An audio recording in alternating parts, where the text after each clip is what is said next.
নমস্কার বন্ধুরা, মামনি রান্নাঘরে আবার একবার সকলকে স্বাগত। আজ বানাবো আলু পটল দিয়ে দারুণ স্বাদের একটা ডিমের ঝোল। এটা ভাত, রুটি, পরোটা সব কিছুর সাথেই ভালো লাগবে। তাহলে চলো শেষ পর্যন্ত ভিডিওটা দেখতে থাকো। আর যদি আজকের রেসিপিটা তোমাদের ভালো লেগে থাকে তাহলে প্লিজ লাইক ও শেয়ার করে আমার সাথে থাকার অনুরোধ জানাচ্ছি। সর্বপ্রথম আমরা এখানে 7টা ডিম সেদ্ধ করে নিচ্ছি। অবশ্যই ডিমগুলো একটু লবণ দিয়ে সেদ্ধ করব যাতে ছাড়াতে সুবিধা হয়। ডিমগুলো সেদ্ধ হয়ে গেলে খোসা ছাড়িয়ে হলুদ মাখিয়ে নিলাম। এবার কড়াইয়ে তেল দিয়ে একটু ভালোভাবে গরম করে নিতে হবে যাতে ডিমগুলো কড়াইয়ের মধ্যে লেগে না যায়। অবশ্য ডিমগুলোর মধ্যে হলুদ মাখিয়ে নেওয়ার ফলে একদম ডিমগুলো কড়াই লাগবে না। এবার ডিমগুলো একদম লাল লাল করে ভেজে তেল থেকে তুলে নিচ্ছি। কড়াইয়ের মধ্যে যেটুকু তেল বেঁচে গেছে ওর মধ্যে আরও খানিকটা তেল দিয়ে প্রথমে গরম তেলের মধ্যে দেবো গোটা জিরে আর তেজপাতা ফোড়ন। এবার ফোড়নটা ভাজা হয়ে গেলে ডুমো ডুমো করে কেটে রাখা পটলগুলো দিয়ে দিচ্ছি। পটলগুলো একটু নাড়াচাড়া করে নেওয়ার পর ডুমো করে কেটে রাখা আলুও দিয়ে দিলাম। এবার ঢাকা চাপা দিয়ে কিছুক্ষণ আলু পটলটাকে ভেজে নেবো। পটলগুলোতে যখন একটু কালার ধরতে লাগবে ঠিক সেই সময় আমরা স্বাদ অনুসারে লবণ দিয়ে দেবো। এই পটল আলুগুলো ভাজতে ভাজতেই আমরা দিয়ে দেবো কুচনো পেঁয়াজ। আলু পটলের সাথে পেঁয়াজগুলোকেও ভাজা ভাজা করে নিচ্ছি।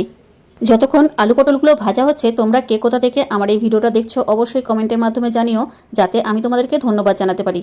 এখানে দেখো আলু, পটল ও পেঁয়াজগুলো একদম লাল লাল করে ভাজা হয়ে গেছে। এবার আমরা এর মধ্যে একটা বেটে রাখা মশলা অ্যাড করছি। আদা, রসুন, পেঁয়াজ আর কাঁচা লঙ্কা একসাথে বেটে ওই বাটা মশলাটা 2 চামচ থেকে 3 চামচ দিয়ে দিচ্ছি। সাথে দিলাম হলুদ গুঁড়ো আর খুব ভালো করে মশলাটাকে আলু পটলের সাথে কষিয়ে নেব। এটা মাথায় রাখবে যত ভালো করে মশলা কষানো হবে তরকারির টেস্টটা ততই ভালো হবে। এবার তরকারিতে একটা সুন্দর কালার নিয়ে আসার জন্য দিলাম 1/2 চামচ চিনি। তাতে দেবো আলুর দমের মশলা। এই আলুর দমের মশলাটা আমার কাছে এতটা ভালো লাগে যে এই গুঁড়ো মশলাটা ব্যবহার করলে অন্য কোনো মশলা এর মধ্যে মেশাতে হয় না। যে কোনো তরকারি একটু ঘুরিয়ে ফিরিয়ে অন্যরকমভাবে করতে পারলে কিন্তু তরকারির স্বাদ বেশ ভালো হয়। তোমরা দেখেছই এর মধ্যে আমি খুব বেশি তেল ব্যবহার করিনি। একদম লো ফ্লেমে আমি ঢাকা দিয়ে দিয়ে সবজির মশলাটাকে কষিয়ে নিয়েছি। কালারটাও খুব সুন্দর এসছে। যে কোনো রান্না একটু ধৈর্য ধরে ঢাকা চাপা দিয়ে দিয়ে কষানো হলে কিন্তু দারুণ স্বাদ হয়। এবার আমরা মশলাটা খুব ভালো করে কষিয়ে নিয়েছি। মশলা থেকে তেল ছেড়ে দিয়েছে। মাঝখানে আমি 4টে কাঁচা লঙ্কা অ্যাড করেছিলাম। চিনিটা দেওয়ার ফলে এখানে চিনিটা ক্যারামেল হয়ে খুব সুন্দর একটা কালার নিয়ে এসছে। এবার কালারটা আরও সুন্দর করার জন্য আমি এর মধ্যে 1 চামচ টমেটো সস দিয়ে দিলাম।